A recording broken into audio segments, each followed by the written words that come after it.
quero cumprimentar todos os prezados irmãos que estão nos acompanhando aqui no Salmo 133, nas diversas atividades aqui do Salmo. E o Salmo Drops é um dos ramos, né, que nós temos para comunicação com os irmãos, apresentação de trabalhos mais curtos, trabalhos que são mais pontuais, né, que vão tratando de diferentes temas.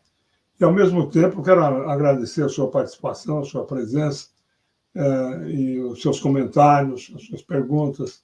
E, mais ainda, quero pedir que você também nos dê o seu like, faça o seu comentário no chat. E, além disso, caso você ainda não esteja inscrito no nosso canal de YouTube, nós convidamos que você faça a sua inscrição e participe ativamente do site também, fazendo a sua inscrição como membro do site. Então, nós vamos dar sequência aqui. Nesse Salmo Drops, o assunto que eu estou apresentando e trazendo aqui para a apreciação dos irmãos é sobre a liberdade de pensar. Isso é um tema muito caro para nós maçons, nós estudamos diversos aspectos da vida em sociedade, né? Nós, como construtores sociais, e um dos tópicos nós sempre tratamos de entender e saber sobre a importância da liberdade de pensar e todas as consequências que decorrem disso, né? Então, eu quero, nesse Salmo Drops, falar um pouco disso para os irmãos avaliarem e também comentarem e ter mais um subsídio para os seus estudos.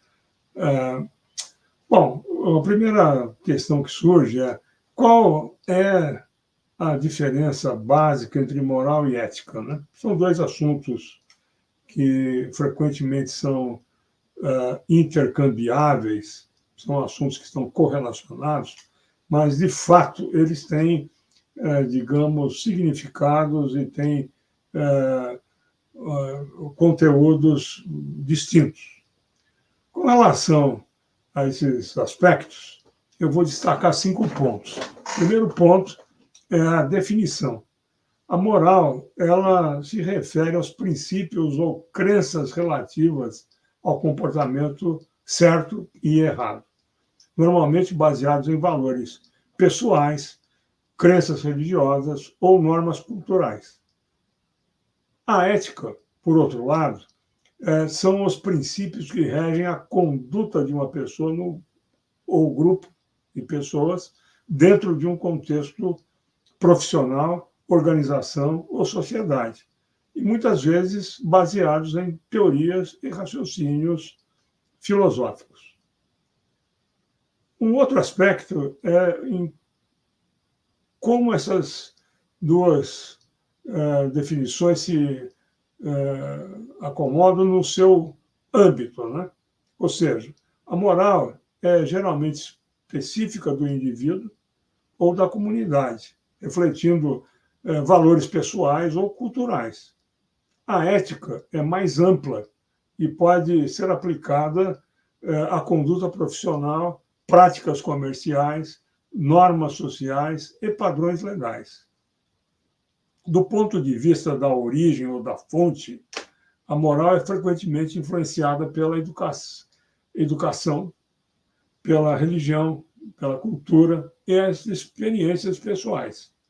A ética pode ser derivada de estruturas filosóficas, códigos de conduta profissional, estatutos legais e expectativas sociais. Com relação à flexibilidade, a moral pode variar muito entre os indivíduos, culturas e períodos históricos. A ética tende a ser um pouco mais padronizada e formalizada, fornecendo diretrizes de comportamento em contextos específicos.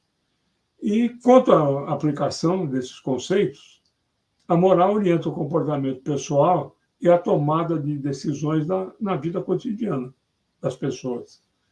A ética orienta o comportamento em ambientes profissionais, como medicina, direito, negócios e a academia, garantindo integridade, justiça e responsabilidade. Em resumo, embora a moral e a ética digam respeito a princípios de comportamento, certo e errado, a moral é mais individual e culturalmente influenciada, enquanto a ética é mais ampla, mais formalizada e frequentemente aplicada em contextos profissionais ou sociais específicos. Como raciocínio subsequente, segue uma questão básica, né? Então, é possível que alguém pratique um determinado conjunto de princípios éticos, mas não siga um sistema moral que forneça a base para os seus compromissos éticos? Então, aqui é uma questão interessante, e isso é possível, né? Que ocorra. Os princípios éticos eles podem ser derivados de várias fontes, como já mencionei, né? Incluindo estruturas filosóficas, códigos de conduta profissional, padrões legais ou expectativas sociais. Esses princípios podem ser adotados e seguidos por indivíduos ou grupos sem necessariamente se alinharem com a sua moral pessoal ou cultural. Por exemplo, um médico pode aderir ao princípio ético da confidencialidade do paciente, baseado no Código Profissional de Ética Médica, mesmo que a sua moral pessoal ou crenças culturais não priorizem a privacidade da mesma forma. Da mesma forma, um empresário pode seguir diretrizes éticas para práticas de comércio justo, mesmo que a sua moral pessoal ou normas culturais não enfatizem a justiça econômica no mesmo grau. Em ambos esses exemplos, os indivíduos podem dar prioridade aos padrões éticos exigidos pelas suas respectivas profissões ou contextos sociais, em detrimento das suas crenças morais pessoais, demonstrando que o comportamento ético pode, por vezes, divergir da moral pessoal. Em consequência disso, a moral é um conjunto de compromissos relacionados com as crenças fundamentais de um indivíduo, de uma pessoa. Ou seja, a moral normalmente representa um conjunto de compromissos relacionados às crenças, valores, princípios fundamentais do indivíduo ou comunidade. Essas crenças geralmente resultam de experiências pessoais, educação, influências culturais, ensinamentos religiosos e reflexões filosóficas. A moral serve como um guia para o comportamento pessoal e tomada de decisões, moldando a forma como os indivíduos percebem o certo e o errado, e influenciando as suas ações e escolhas na vida cotidiana. Como a moral é profundamente arraigada e pessoal, ela pode variar entre indivíduos e culturas. O que é considerado moralmente aceitável ou inaceitável pode diferir muito com base em fatores como antecedentes culturais, crenças religiosas e experiências individuais. No entanto, apesar destas variações, a moral muitas vezes constitui a base da estrutura ética de um indivíduo, informando a sua compreensão do que constitui um comportamento virtuoso ou ético.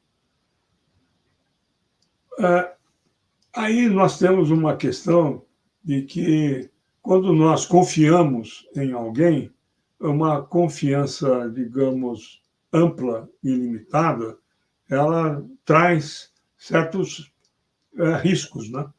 Então, é claro que confiar inteiramente em alguém pode ser algo não só que acarreta riscos diversos, como pode ser especialmente frustrante, né?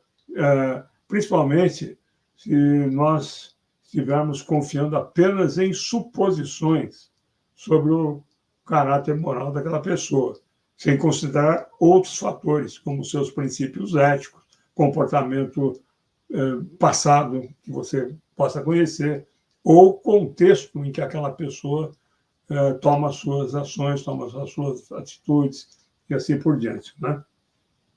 Então, quando nós pensamos nessa questão da confiança mútua, nós devemos ponderar alguns aspectos. Eu vou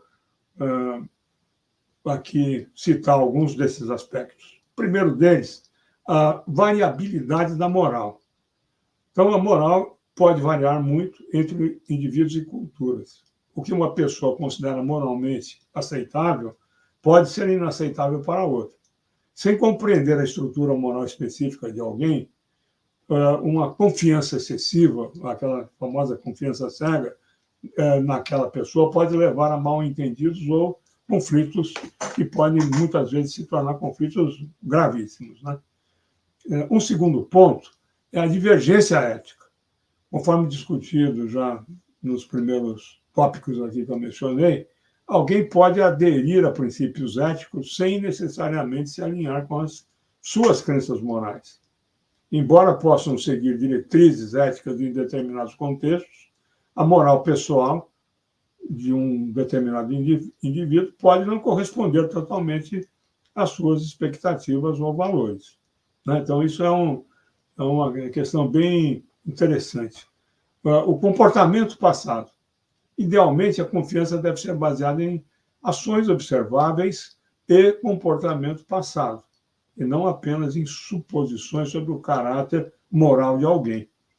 Se alguém tem um histórico de comportamento antiético ou desonesto, é importante considerar isso ao decidir quanta confiança se poderá nele depositar. Um outro tópico, quarto ponto aqui, seriam fatores contextuais, né? O contexto em que alguém opera pode influenciar o seu comportamento. E a tomada de decisões dessa pessoa. O que pode ser considerado ético ou confiável em uma situação pode ser percebido de forma diferente em outra. Compreender o contexto, portanto, em que alguém opera, pode ajudar a cada um de nós a tomar decisões mais informadas sobre até que ponto confiar ou não nas pessoas com quem a gente se relaciona. Comunicações e limites. Esse é um quinto aspecto que deve ser considerado, porque a comunicação clara e o estabelecimento de limites podem ajudar a mitigar os riscos ao confiar em alguém. Expressar as suas expectativas, discutir princípios éticos e manter uma comunicação aberta pode ajudar a construir confiança, ao mesmo tempo que proporciona oportunidades para resolver quaisquer preocupações ou discrepâncias. Em última análise, embora a confiança seja um aspecto importante dos relacionamentos e interações entre pessoas, é essencial abordá-la com atenção e considerar vários fatores, além do caráter moral que alguém possa ter e ser percebido por você. Equilibrar a confiança com o pensamento crítico, a observação e a comunicação claras podem ajudar a minimizar os riscos e a promover relacionamentos saudáveis e de respeito mútuo. Então, essa é uma questão assim, muito, muito fundamental aqui, dentro desse panorama que nós estamos dando sobre o tema desse Salmo Drops. Então, por essas razões, para garantir a liberdade de pensamento dos cidadãos, é um princípio fundamental que nós devemos, nas sociedades democráticas, considerar e buscar alcançar, né? Essas razões que foram mencionadas. Evidentemente que a garantia da liberdade de pensamento é um é de fato um princípio fundamental para as nações democráticas, principalmente pelas razões que já foram apresentadas. E essa liberdade de pensar, ela contribui muito fortemente, muito decisivamente para um fortalecimento, um amadurecimento de um sistema democrático, né? Então, nós temos aqui alguns pontos que seriam muito interessantes de serem considerados nesse particular. O primeiro deles é a diversidade de perspectivas. Liberdade de pensamento, ela permite que os indivíduos mantenham diversas crenças, opiniões e valores sem medo de repressão ou perseguição. Essa diversidade de perspectivas, ela enriquece o discurso público, ela promove a inovação e promove o pensamento crítico, que são essenciais para uma democracia vibrante e plena. Um segundo ponto, um segundo aspecto, é a proteção das opiniões minoritárias, né? Numa sociedade democrática, os pontos de vista minoritários, eles são frequentemente salvaguardados pelo princípio da liberdade de pensamento. Permitir que os indivíduos expressem e defendam as suas opiniões minoritárias ajuda a prevenir a tirania da maioria e garantir que as vozes dissidentes sejam ouvidas e consideradas nos processos de tomadas de decisão, principalmente decisões que vão afetar a vida coletiva de uma sociedade, né? Um terceiro aspecto, que é muito importante que seja considerado, é relacionado com controles e contrapesos, né? Como se equilibram essas diferentes linhas de pensamento, né? Então, a liberdade de pensamento serve como um freio ao poder do governo, permitindo que os cidadãos questionem a autoridade, desafiem as normas prevalecentes e responsabilizem os líderes pelas suas ações. A capacidade dos cidadãos de criticar livremente as políticas governamentais, expressar dissidência e defender a mudança é essencial para manter uma democracia saudável, né? Um ponto subsequente, um quarto ponto, é a promoção dos direitos humanos. Ou seja, a liberdade de pensamento está intimamente ligada a outros direitos humanos fundamentais, como a liberdade de expressão, a liberdade de consciência, a liberdade de associação.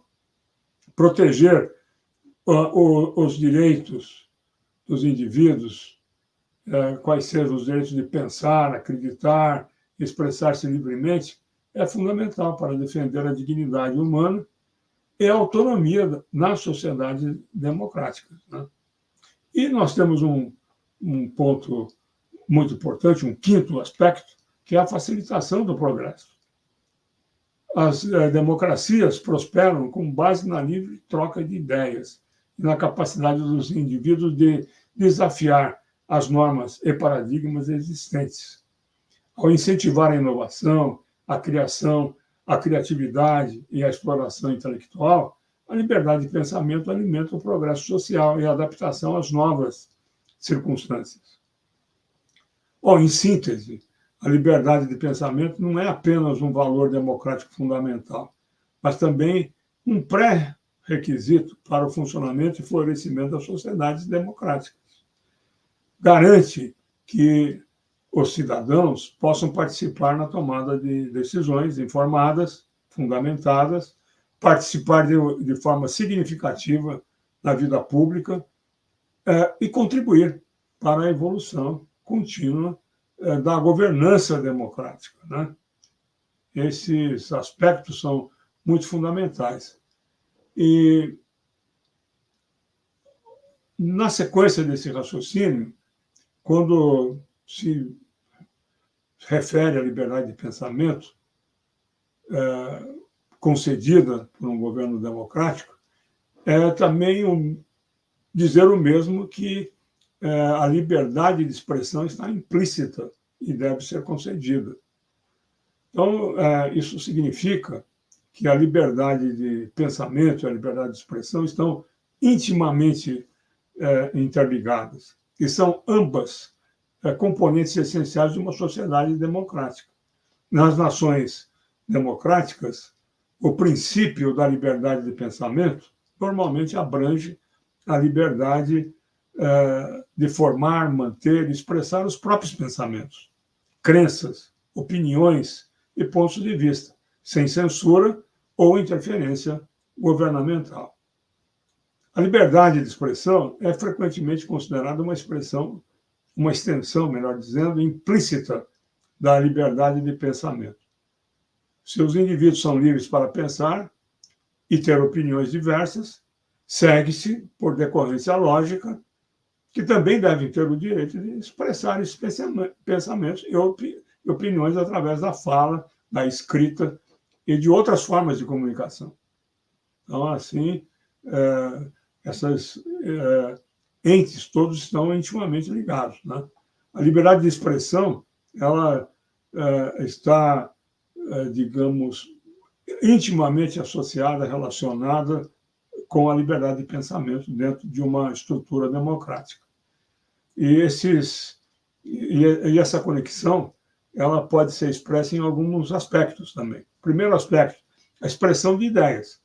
Liberdade de expressão permite que os indivíduos articulem publicamente seus pensamentos, crenças e opiniões, seja através da palavra falada, da palavra escrita ou de outros meios. Essa liberdade permite a troca aberta de ideias, facilita o debate público e promove o discurso intelectual na sociedade. Um segundo aspecto, proteção contra a censura. Tal como os governos não devem restringir a liberdade dos indivíduos de pensarem de forma independente, também devem abster-se de censurar ou suprimir discursos que divergem dos pontos de vista prevalecentes ou que desafiam as autoridades estabelecidas. Proteger a liberdade de expressão ajuda a salvaguardar a autonomia dos indivíduos e evita a censura indevida de vozes dissidentes. Um terceiro aspecto, que é fundamental, é o acesso à informação. A liberdade de expressão, ela garante que os indivíduos tenham acesso a uma ampla gama de informações, pontos de vista e perspectivas, o que é essencial para a tomada de decisões bem fundamentadas e para você poder participar de forma significativa nos processos democráticos que envolvem a vida de uma nação, né? Ao permitir o livre fluxo de informação, a liberdade de expressão promove a transparência, a responsabilização e a participação democrática. Quer dizer, é um ponto assim muito importante. Um quarto aspecto é o discurso democrático. Numa sociedade democrática, um discurso robusto e desinibido é essencial para responsabilizar os funcionários do governo, examinar minuciosamente as políticas públicas e defender a mudança. A liberdade de expressão permite que os cidadãos expressem as suas preocupações, expressem dissidência e contribuam para o processo democrático de tomada de decisão. E, finalmente, um quinto aspecto, a proteção das vozes das minorias. A liberdade de expressão protege os direitos dos grupos minoritários, das comunidades marginalizadas e dos indivíduos dissidentes de expressarem as suas perspectivas e defenderem os seus interesses. A defesa da liberdade de expressão garante que todas as vozes, incluindo aquelas com pontos de vista minoritários, tenham oportunidade de serem ouvidas e consideradas no discurso público. Em essência, portanto, a liberdade de expressão é uma extensão natural da liberdade de pensamento e é essencial para o funcionamento de uma sociedade democrática. Ambas as liberdades são direitos fundamentais que capacitam os indivíduos a envolverem-se num diálogo aberto, a desafiarem a autoridade e a participarem ativamente na definição do futuro coletivo das suas comunidades e nações.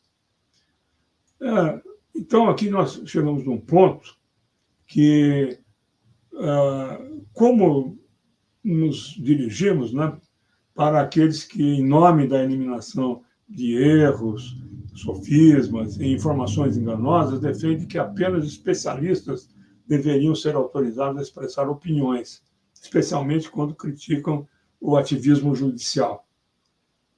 Bom, defender apenas os peritos, que apenas os peritos devam ser autorizados a expressar opiniões, especialmente quando criticam o ativismo judicial, e ignora os princípios fundamentais da liberdade de expressão e da governança democrática, pelos seguintes motivos: diversidade de perspectivas é o primeiro ponto. Restringir a expressão de opiniões apenas a especialistas desconsideram, especialistas ou experts, né, o valor que os diversos pontos de vista podem contribuir para com a sociedade. A democracia prospera com base na livre troca de ideias, permitindo que os indivíduos de todas as esferas da vida social contribuam para o discurso público, incluindo críticas às decisões judiciais ou ao ativismo que possa ocorrer eventualmente. Um segundo aspecto é a responsabilidade e a transparência. Permitir que uma vasta gama de vozes, incluídas de não especialistas, critiquem o ativismo judicial, promove a transparência e a responsabilidade dentro do sistema jurídico. O escrutínio público ajuda a responsabilizar os juízes pelas suas decisões e garante que o Poder Judicial permaneça independente e responde às necessidades e valores da sociedade. E esse é um aspecto fundamental.